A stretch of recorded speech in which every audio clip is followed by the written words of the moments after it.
Next, I'm going to explore the mermaid with you. Now, I've made a couple of adaptations here that I really like. So I'll either do it in the way that you know, or try some of these.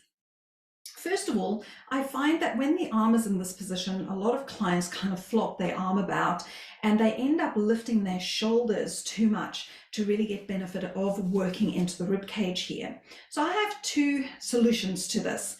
One is that I actually turn the palm away from the body to come up. So it's a sense of pushing upwards as you pull the shoulder down. It just seems to give a lot more stability into the rib cage, and then means that I can move the ribs instead of flopping my arm about.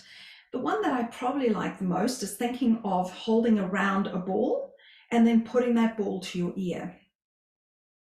Then I also make an adaptation to the leg. So yes, we can go out straight towards the side, putting the big toe down, any of those things.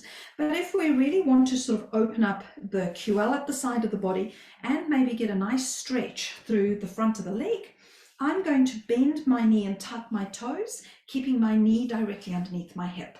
So I'm going to breathe in as I go over, thinking about lifting my ribs rather than pushing down. So the push down happens on the exhale. I'm going to stay there and inhale to get more stretch, and then I'm going to exhale to come back up. Inhale to go up and over. Exhale to engage the pedal. Hold it there as I inhale, trying to get more length out of the top side by pushing my head up into my hand, and then exhale, pulling the muscles at the side down. So there should be a nice sense of opening through here and also through the top. But if that's too much, please go ahead and put that leg back out there again. So I hope you enjoy that mermaid variation. It's one of my favorites. You can do whatever you like. It's just another idea for you. Thanks for joining me.